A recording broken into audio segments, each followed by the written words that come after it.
Hi, welcome to Women of Worth Wednesday here on High Five Live. And I am GANEL-LYN, your host. We are coming from my front porch. And we are praying that you may hear lawnmowers and cars, but we keep it real here on High Five Live. But the day was so beautiful and the light was so perfect. And so we're sitting on our swing on our front porch. This is my friend Cassidy. Hi. Cassidy Hubert is a new friend as of a year ago, almost exactly to the day. It was August last year we became friends. Oh, that's true. Yeah. Oh, that went by fast. It's our anniversary. It's our friend anniversary. Friendiversary. Friendiversary. We have a special excuse to be together today on our front porch and sharing this message with you. We met in a unique place. Cassidy is an actress. And do you have other side gigs you do? No, this was my first big role. So it was? It's my one-hit wonder. No, it's not. It's of many. Not. No, yeah, it's many to come. I am really grateful for one thing. God did not decide to share with me that I needed to be an actress when I was on the planet. He did not plant that in my heart. He said to me, be a mom, write books, speak, go on live TV and radio, but he never made me want to be an actress. And I did drama in high school, but we have a common friend, and it is TC Christensen, who is the producer, director, writer of a brand new movie coming out that we are both excited about, and it opens in theaters officially on Pioneer Day next week on the 24th. Yes. But tonight is the premiere. And because of my association with TC, I worked with him on a book called The Decision That Changed My Life. I had already been a TC fan previous to that project. I love him with all my heart even more now because we've worked together on a few things. And he told me quite a while ago about this movie. It is The Fighting Preacher, and it's the Willard and Rebecca Bean story. Mm-hmm. And when he was telling me this story, you're going to hear the cars go by, and that's okay. I had never heard the story, and he shared a message on High Five Live on Monday, if you caught that. It is the greatest story that no one knows about in the church, and with Pioneer Day coming up. Anyways, long story short, he told me about this movie, and I was like, what? And he could see it on my face because I just love this story. I love everything about it. I love that it's not a quick story, it's a long story. Yeah. And I love that it has all these layers, and so he could see it on my face. He said, would you want to be a part of it? So I got an email last year sometime saying we're starting shooting on The Fighting Preacher. That was, I don't know what the working title was back then, but it was something. Didn't have one. Yeah, it was The Boxing Preacher. Yeah. It was The Boxing Mormon. It was the everything. The Fighting Miracle. The Fighting Miracle. Yeah. And I said sure, and it worked out for my schedule to do one day of shooting. It was a good day to come. It was a great day. It was the mission call scene, which was meaning that it was taped and filmed inside a church, which was really great for me because it was August, and you had to do all the filming outside. So hot. But I'm going to tell you, I have a new love and appreciation, and I pray to God to bless all actors and actresses all over the planet that are trying to do good quality entertainment out in the world, because it is hard. It's rough. It is really hard. It's rough. It's harder than it looks. Yes. And so there's a lot of sitting around. And if you haven't been on a movie set, you don't realize how much there's sitting around. And there's a lot of continuity discussion happening. So, like, I don't even know if I made the editing floor, but TC said actually... You did. I watched it. Oh. You made it a few times, but the continuity was off with one, so I think they flipped your head with somebody else's head. Nice. But you're in there a few times. Well, he told me, I saw him a couple months ago, and he goes, you were only on the set one day, right? And I go, yeah, for the mission call. And he goes, why are you in every stinking scene? And I was like, I don't know. Because honestly, on the set, they moved me out of the shot so many times. I was like, oh, well, it was the experience. I'm not going to actually make it on camera. She's in every shot. I guess I'm in every shot. This is the thing. There's a lot of like, wait, the book wasn't there. The hair has to be moved. Mm-hmm. And my hairdo that day was its own process. Rag curls. So we had many shots of sitting together in the choir loft and other times where we just started to chat. Yeah. Cassidy is the star.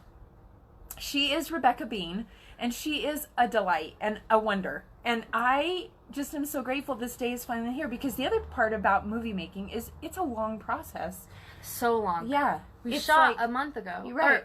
A year ago. Yeah. And then the editing is forever. Yeah. The writing previous to that. The producing part of it. Yeah. And TC shared on Monday that this is a movie that has been a long time making because people have been nagging him to do this story, and he couldn't get his head around how to share this story. And if you haven't watched the interview or you don't know the Willard Bean story, which there are some Willard Bean fans out there that are fanatical. I was surprised. I know. There's some people that are passionate. If they love him, they love him. Yes, and they tell everybody this movie. I have people that are like, when is that movie coming out? As if I'm the writer, director, and producer of this movie. I had one shot. I shared it on social media, my crazy hair one day when we shot in August, and everyone thinks I know everything about. So I'm excited it's finally here because it is the story of a boxer and a world.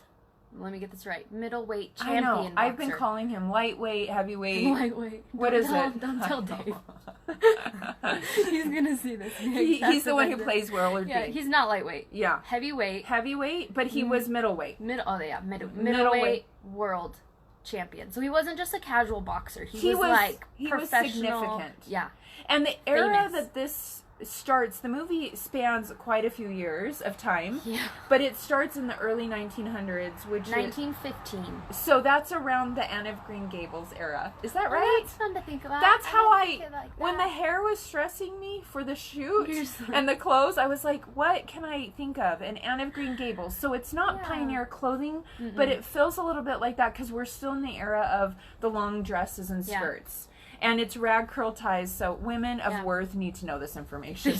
Women want to understand hair and clothes a little bit about this. It was a fun, hair and clothes was fun too because we moved into like the 20s. You had big hair at one point. I did have really big hair. They had a wig that they just would plop on my head every morning. It was a 2-hour process, but. Yeah, like as the story went on, like the 20s came and I was in like actual vintage clothes. And you had your cool headband. Yeah. It was fun. So a little bit, because for those that are not living in the Utah, Idaho panhandle area, I don't know what you would call that, Wasatch Front area, where it's easier to see some of these movies, we have a worldwide audience. This Woman of Worth message is not just about promoting a movie, but here at High Five Live, we feel passionate about promoting quality entertainment products because people of faith all over the world, whether you're our faith or not, we're hungry for good movies that we can sit down with our families and watch. And so not it's stressed that the kids are going to hear something. And be inspired. And I love true stories because I think true life is more inspiring and more adventuresome than fiction, in my opinion. And so I love TC because he does a lot of true story work.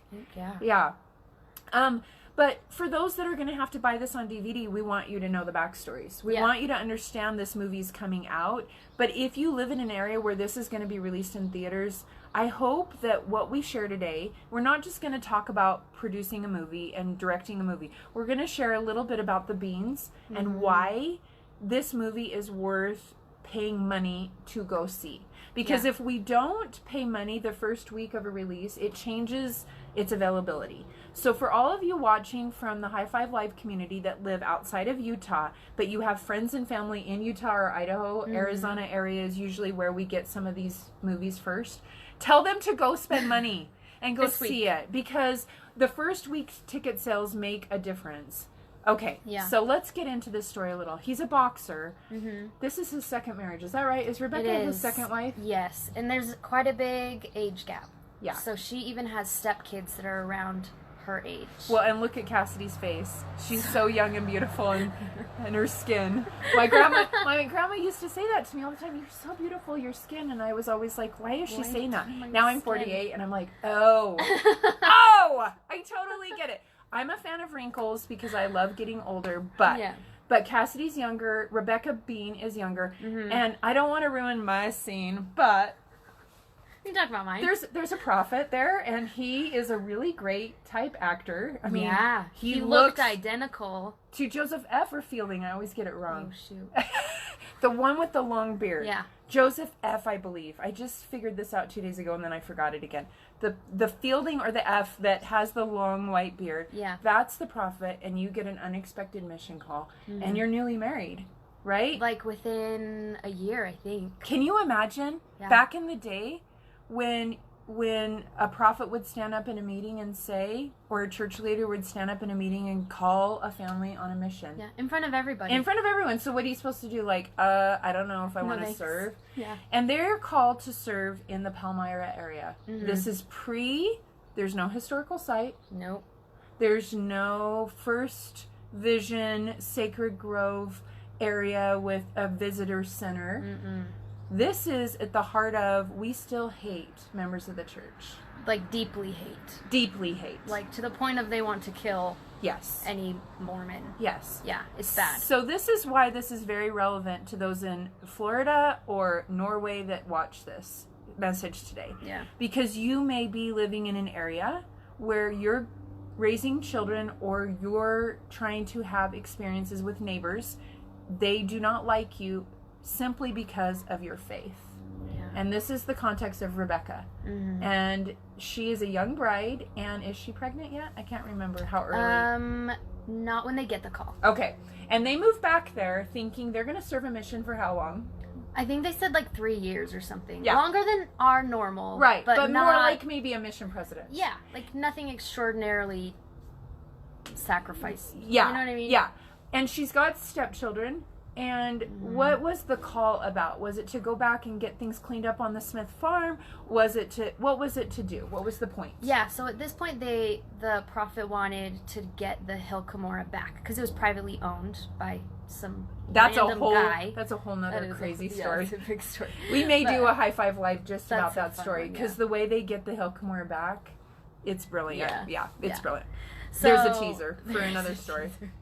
But yeah, so it's privately owned, so they just kind of have to go back and kind of try and acquire the land for the church so that they could start the historical sites or just, that's clean a spot it up. It's an important and sacred spot to our faith, and obviously you would want that. And so that was the initial goal, is just to go and be nice and get the land and come home. And I had the Grobergs on, was it last week when we had the outage of whatever 2019 of Facebook, or the week before, and I'm still shocked and amazed by the stories of our pioneers and how willing they were to do these long open-ended missions. So you go back there, you don't, but Cassidy's character, Rebecca Bean, goes back there with Willard, and they're newly married, and they have some children, and people are not kind, to the point where you can't shop for food. No. Where you live. Mm-hmm. Or like broken carriages or wagons. Yeah. No one will let us buy anything. Children going to school? What's that about? How are they treated? Oh, they went to school, and our little Scarlett Hazen was our little actress. So oh my great. Gosh, you're gonna fall in love. She's just yummy. Yeah. And so you'll recognize her from some other. She has quite the career going. Yeah, she really does. 9, but 8. But so the children are treated horribly. By both children and adults. The teacher is one of the worst. The worst. To her. And I think TC talked a little bit about the teacher watching the bullying going on. Yeah. Do you see how relevant these are the kinds of movies we want to share with our kids? Because I think sometimes our kids think bullying, being ostracized, left out, that's a new phenomenon. Yeah. No. And I think that's why we tell our pioneer stories, because it for me, it increases my faith to be like, how do I show up in my life in the same kinds of situations? But they couldn't go on Facebook and join a group of support Mormon kids that live in areas where everyone hates you. Yeah. Right? That's true. Right? Yeah, they're kind of alone. Yeah, and TC shared a great story about how Rebecca is about to have a baby, and she is trying to find one midwife or woman that will help her. Anybody. And no one will. She just started knocking doors to any stranger to just help her get through. Because men didn't. That wasn't a thing. No. Women helped women. You couldn't have your husband. Women at Worth were like, that's how we did whatever. That's how you survived. Yeah. You needed other women. Yeah, she just hit a level of desperation, and everyone was just slamming doors in her face in a moment of, like, just absolute need and probably fear, just terror that she's going to have to do this by herself. And, yeah.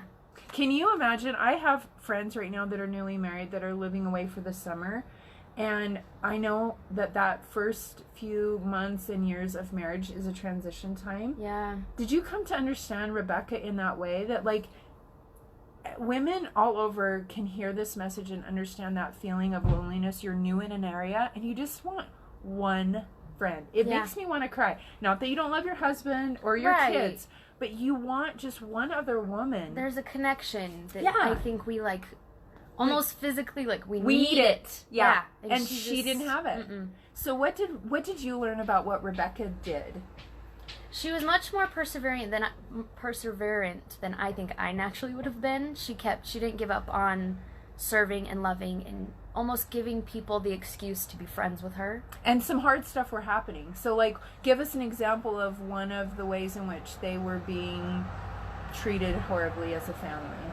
Oh, as a family. Well, the first one that comes to mind is just the way that they treated the kids in front of Rebecca. So I don't think I would approach a child and like ostracize them in front of the mother, because that's a retaliation I wouldn't want. But she didn't react that way. It was very loving and forgiving and just something almost Christ-like. Well, yeah, very Christ-like. It would feel like human nature unnatural. Because as a mother, your natural instinct, my kids know this, I tell them, I literally have a necklace from my daughter that says Mama Bear. Yeah. And you do. There's something that innately we are wired. It's what helps us get up all night and not get sleep and go without for our kids. And you're right, Rebecca, instead of responding with, I'm going to rip your head off because of how you just treated my child, what did she do to serve? She would, like, love them. She would, like...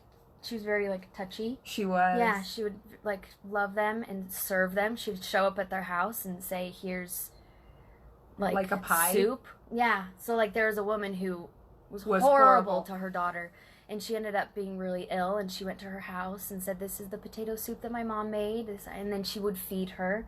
She would, like, physically, you know what I mean, and spend time. And they talked about children and raising children. And so she was just it was remarkable. She used service. She did. To break down the walls.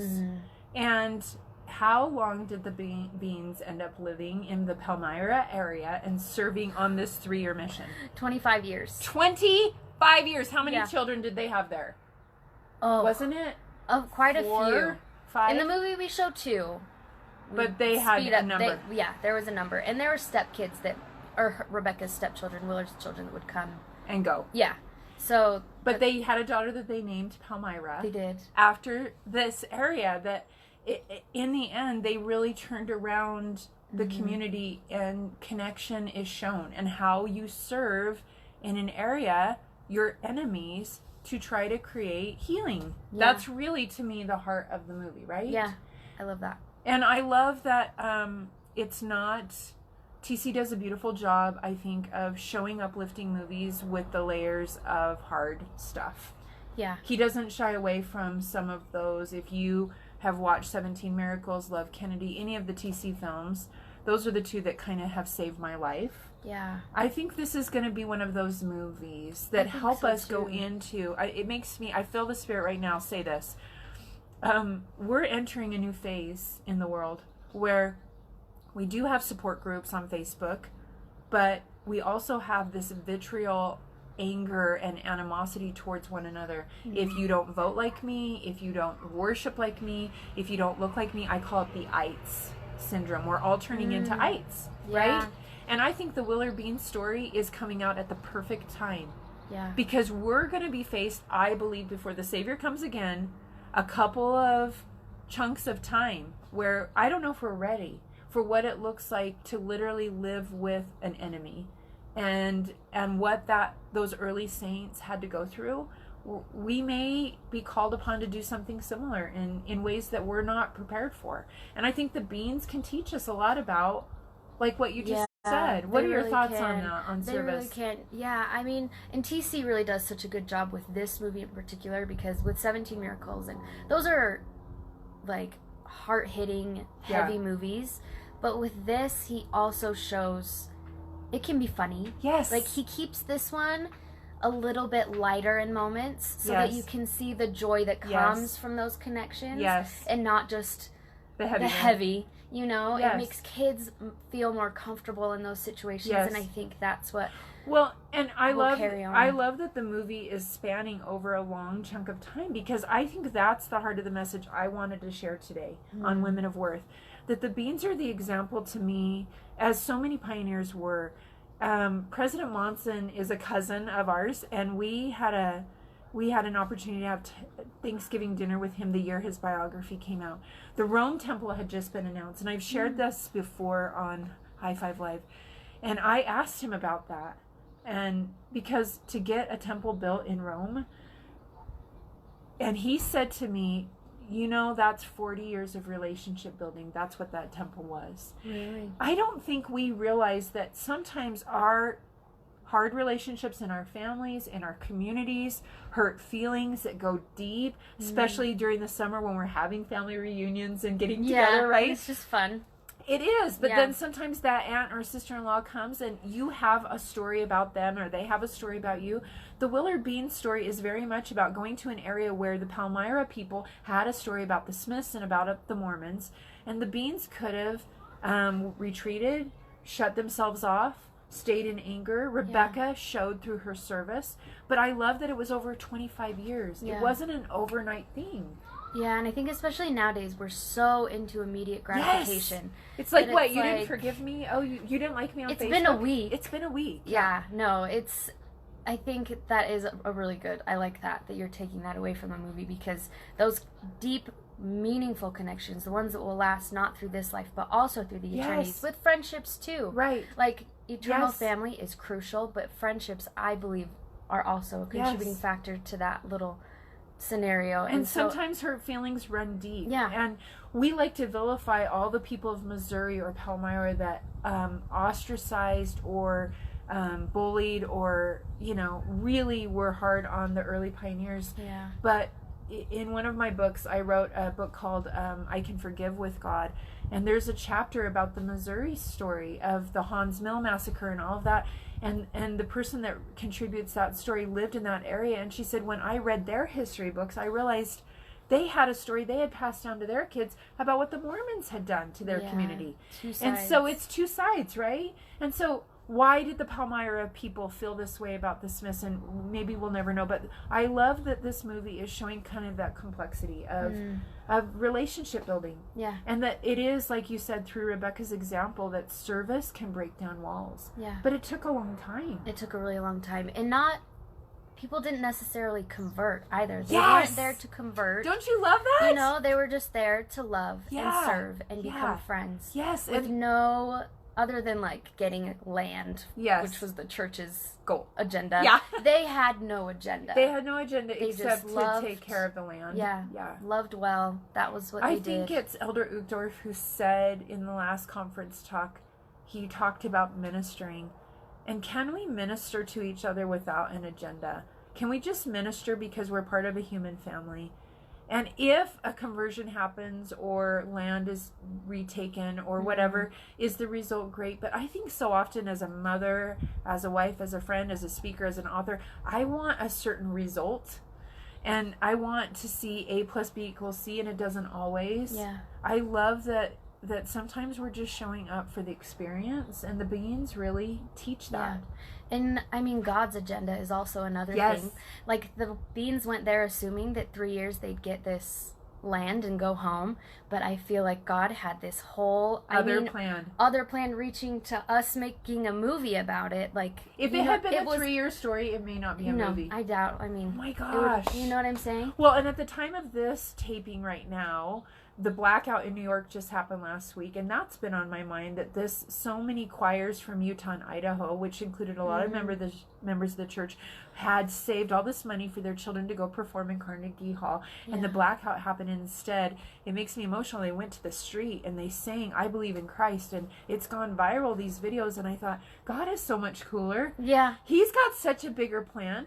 But I'm sure for so many of those kids and those families last week, that was so disappointing to have it not work out the way they thought.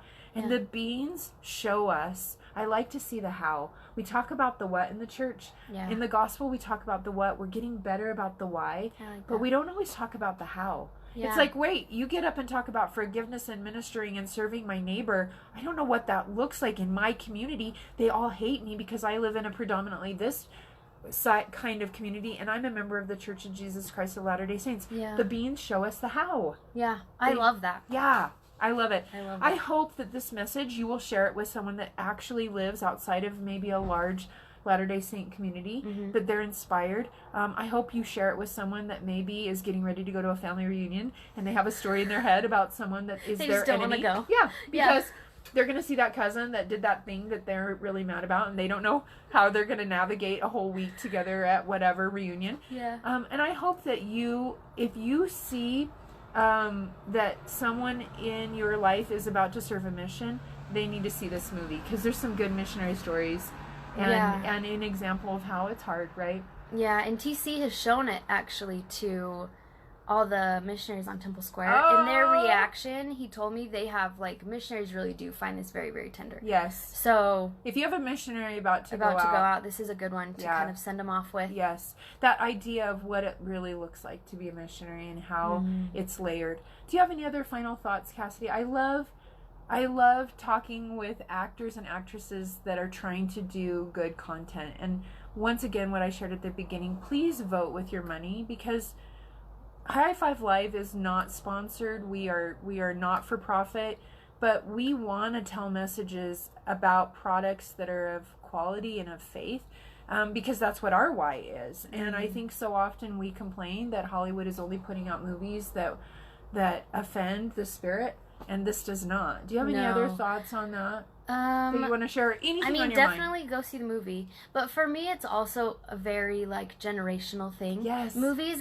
my favorite movie's Fun Girl from 1950, whatever. This is why we became friends on set, and one day I was like, I love you. It just makes sense. Yes. But, like, movies, they really do last through generations. Yes. And so things like this, you go and you see it in the theater and you buy it on DVD, but they're really things you can show your grandchildren, and there's still they are still stories that apply, or else we wouldn't have made it from 1915. You know what I mean?